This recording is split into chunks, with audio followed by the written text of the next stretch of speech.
Hi, I'm Fonoimoana, Olympic gold medalist, Sydney, Australia. Played on the AVP for 16 years, and now I'm a coach for these high school girls. And I always thought about the mental training behind being a good beach volleyball player and being a great beach volleyball player. The difference really for mental training is getting yourself in a position to win and then having the mental capacity to make plays so you win more often.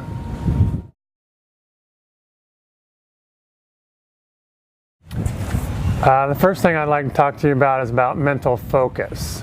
And basically there's a couple things. One is study your opponent and know what's coming at you. Two is play 1 point at a time. It seems pretty simple, but playing 1 point at a time is really important so you don't get ahead of yourself. You make a good play, you move on to the next one. You make an error, you move on to the next one. And more than anything is letting things go. I think that's probably the best thing that I could give advice about is no matter what happened that play, you can't do anything about it. So focus in on the next play like it's the first play.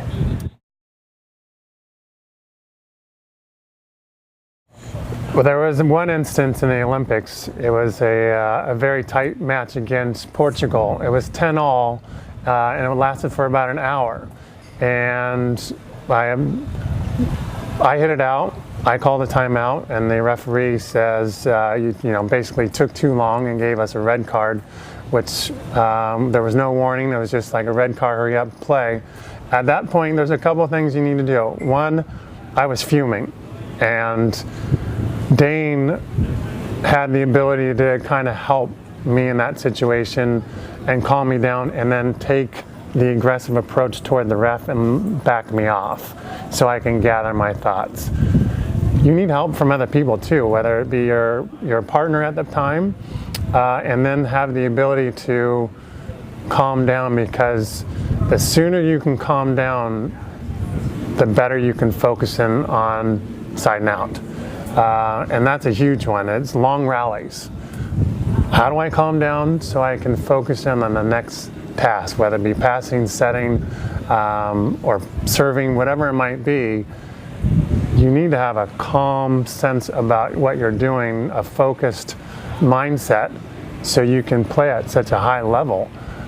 If you're still pissed off about a bad call or pissed off about your partner not making a play, that's going to affect you, and it could affect you a couple points, which puts you in a bad position to win. The best thing I can say about calming down is just take really deep breaths and blow them out as slowly as you can. It's a technique. It's not a science. It's more of that's the way I figured out how to calm down. But as soon as my breath was calm, then I was able to perform any task. If I was still kind of hyperventilating, it's really difficult to make any skill work perfect. And that's what we're aiming for. We're trying to be perfect. When no one's perfect, but we want to aim for that position.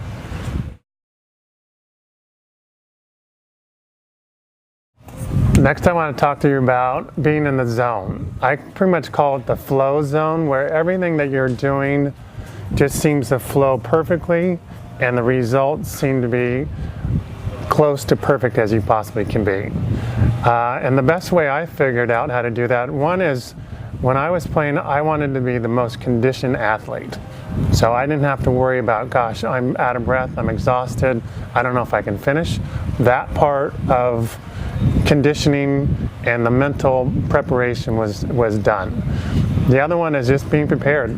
Thousands of reps over and over again, setting, passing, doing all the skills that make you aim for perfection, and then putting it all together. And more than anything is just being confident because you've done it so many times. And then more than anything is putting yourself in that position more often. So those games that are like 1921 and you're winning those games, that's kind of like the flow zone where you are extremely confident in what you're doing and your ability, and you know you can perform at the highest level when it counts most. When I was training, I was always training on skills that I wasn't very good at. When I first started on tour, I wasn't a good setter, and I was always trying to figure out how do I use my hands in all kinds of situations and being extremely confident. Getting in that flow zone is, again, you being confident in what you're doing, being confident in your ability. In beach volleyball, there's only two of you, so if you're not very good at something, the other team's going to figure that out. And now their coaches involved, they'll figure that out and kind of put you in that situation where you're going to have to do those reps. And you don't want to do those reps when we're playing in high competition where it's tight game, it's 16 all, 17 all, and all of a sudden, oh shoot, here comes transition setting and I'm not very good at it.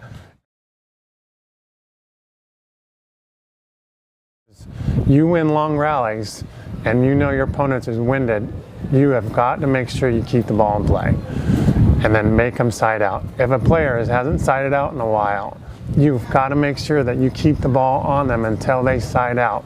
Do not release the pressure by serving the other player.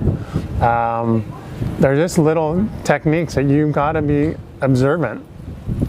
And if the other person's angry and he doesn't play well angry, all these things where you can feel he's mentally shaking his head and self-doubt. You can feel self-doubt. And that's something that's learned over years, and then also extremely important is knowing your opponent. It's really important as you play any sport, but beach volleyball, if you smell blood in a sense where the other opponent is just shaking their head and maybe they're mad at their partner, the most important thing is to keep on putting pressure on them, cause friction between partners, and then attack while they're down. During practice, I would put tremendous amount of pressure on myself. So when it came to the games, during what it counted most, that I was prepared. I'll give you an example of extreme training. I was playing down at Marine with a bunch of my friends. It was still early in my career. We were playing this long match, 2.5 hours down at the beach.